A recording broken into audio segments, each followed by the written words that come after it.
The Curious Case of Benjamin Button by F. Scott Fitzgerald, presented by Fernando Riveros and Luis Montalvo.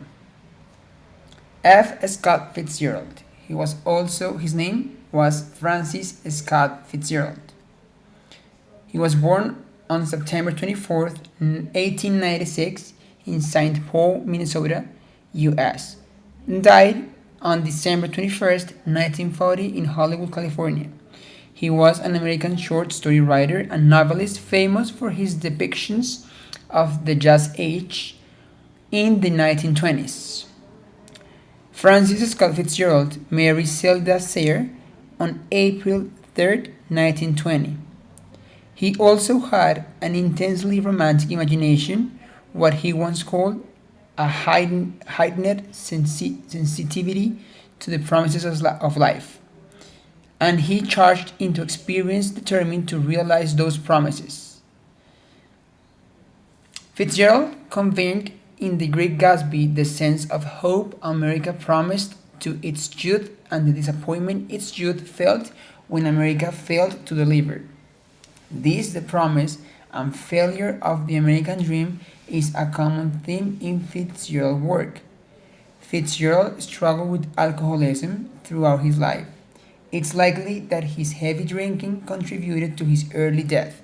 Fitzgerald died of a heart attack on December 21st, 1940 in Hollywood, California, at age of 44. He had not yet completed his fifth novel, The Last Tycoon. His writing style according to the period. The modernism is focused in nature and being. Modernists spoke about of the inner self and consciousness. Modernist fiction was cast in first person. Fitzgerald put a lot of his own life into his fiction, and many stories can be read for their allegorical qualities. Alcoholism, mental illness, and marital issues is a main factor into every of his novels. He uses diction, which is where he describes many places and characters in his novels, similes, syntax, and rhetorical strategies to convey his message and understanding of his novel's qualities. He often uses unusual and elaborated description to help the reader picture and imagine what is going on in his novels.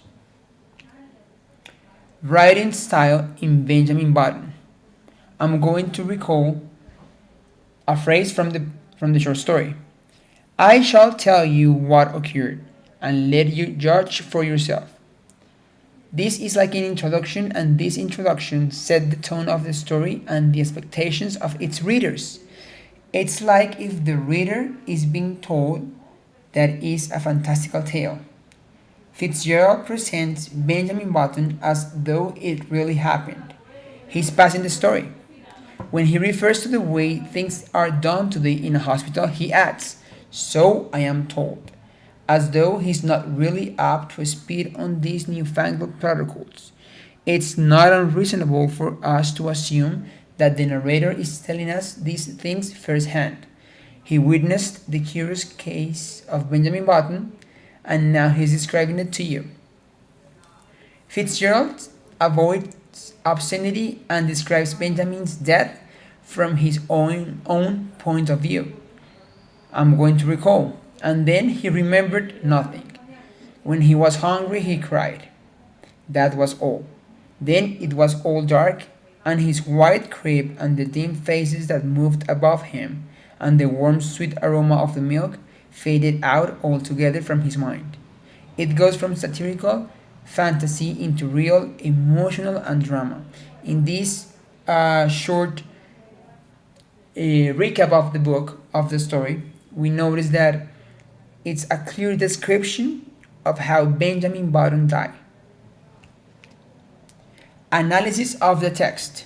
I'm going to read you a short summary of the book.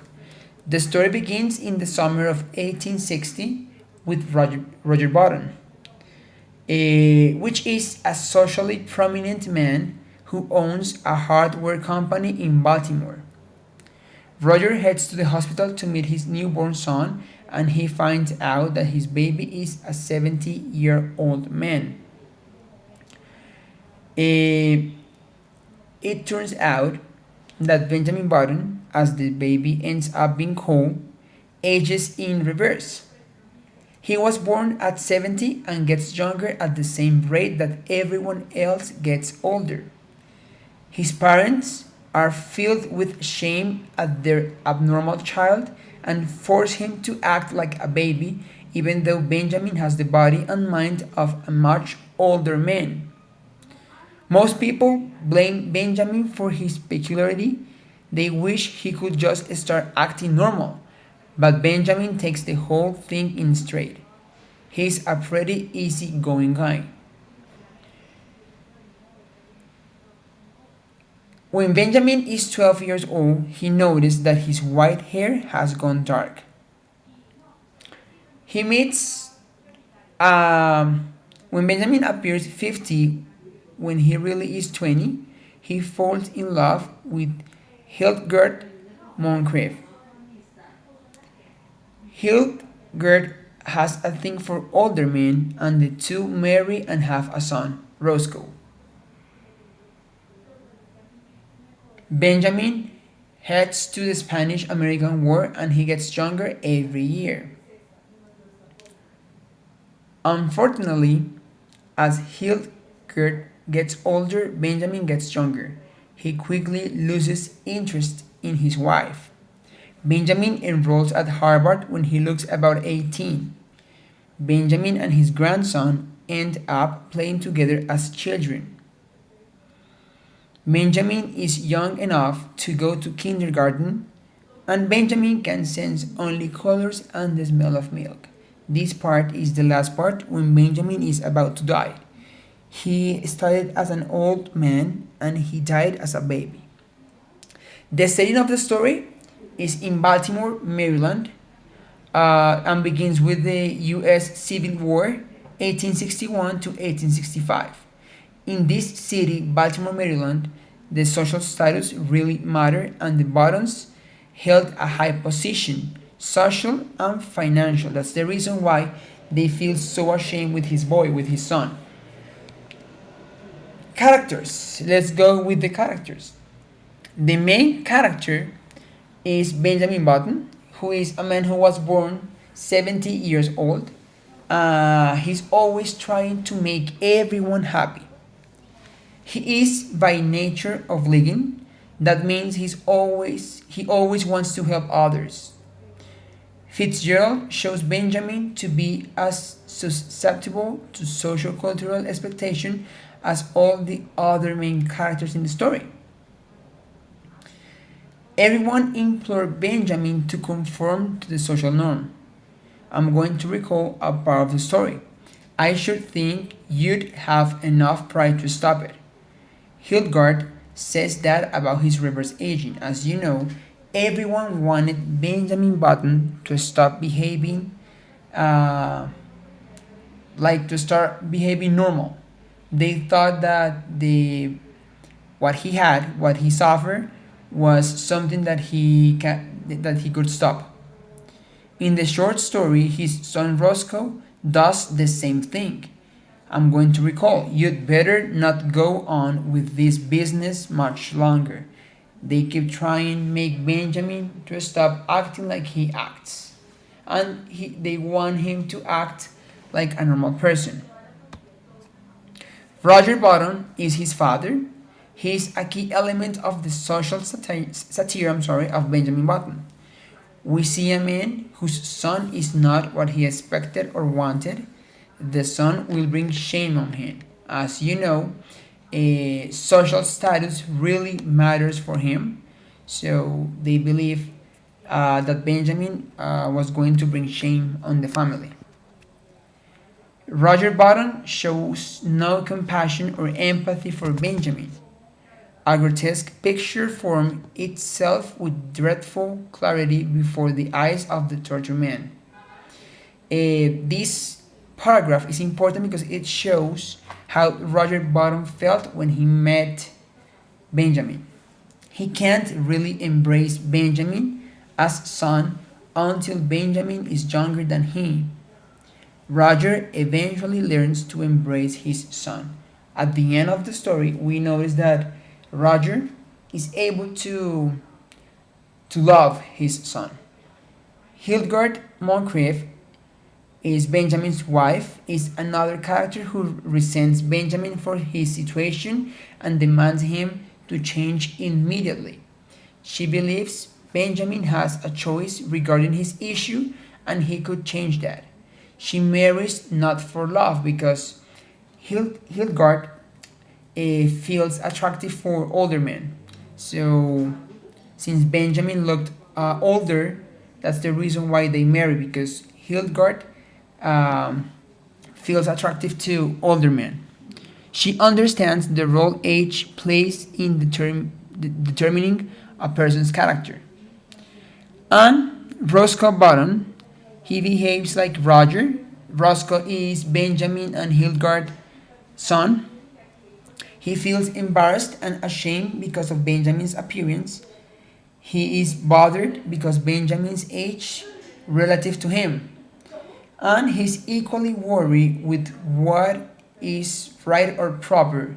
This means Benjamin's age is wrong simply because it goes against the rules. He also felt ashamed about his dad, about Benjamin, and in many occasions he asks his father to start behaving in a normal way. Symbols analysis. We have many, we have three symbols I would like to share with you. Number one, it's the hummingbird. The bird symbolizes two things, which are Benjamin's life and construct of infinity. It also has the ability to wing backwards. What does it mean? As you know, the hummingbird it's the only bird that wings backwards. It is what that's the way Benjamin feels. He feels he's going backwards. He begins as an old man and he dies as a baby. So that's the reason why we believe that's an important symbol, the hummingbird. Another important symbol would be the clock, which was built by Monsieur Gatou, and he made the clock to click anti-clockwise. It's the same that the hummingbird can do, wing backwards, and he did that as a reminder about the fallen heroes from the war. The motion of the clock has two symbols. One is the same as the hummingbird, that it can wing backwards, and it symbolizes fates laterally over life. And the other symbol represented what Benjamin felt, that he was going backwards. And the last symbol is the lightning. It's a symbol of weakness. The lightning strikes Mr. Daw 7 times. That represents how much hurting and sorrow he is in. As you know, when the light hits Mr. Daw 7 times, we believe that is bad luck. So Benjamin felt the same way. He believes he had bad luck to at first to born like that. So that's another important symbol in the book. Some supportive quotations that I would like to mention today are the followings. I can tell you exactly who I am, replied the cruelest swine, because I've only been born a few hours, but my last name is certainly Button. That's one a quote of identity. The other one is, see here, the old man announced suddenly. If you think I'm going to walk home in this blanket, you are entirely mistaken. That's another important quotation because it shows us identity as well. Mr. Button grunted. I don't know, he answered harshly. I think we'll call you Methuselah. That's also identity.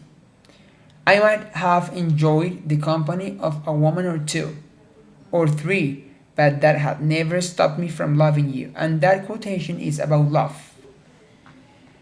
He found as the new century gathered headway that his thirst for gaiety grew stronger. This one is about happiness. And the last one that I would like to mention is a rigor passed over him.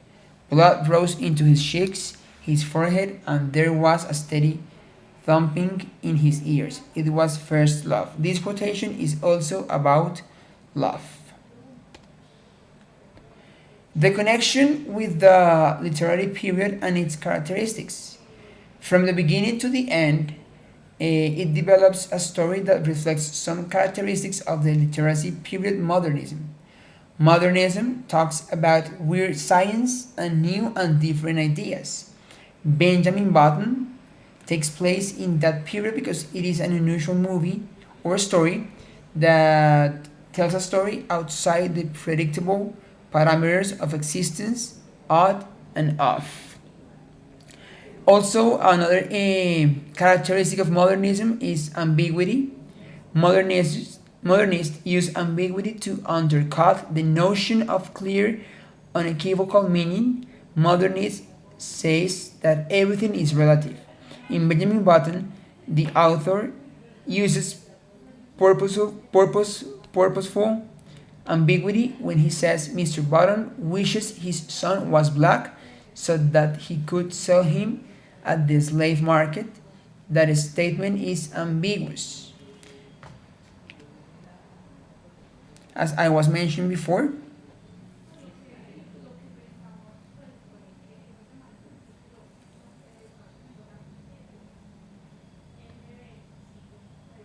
and there is something important that I would like to mention right here. The reason why this statement is ambiguous is because Fitzgerald does not tell us that the father wants to sell the child, but implies it.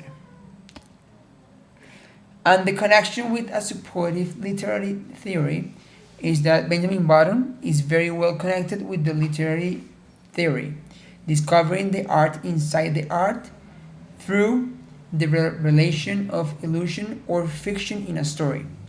Narrative structure.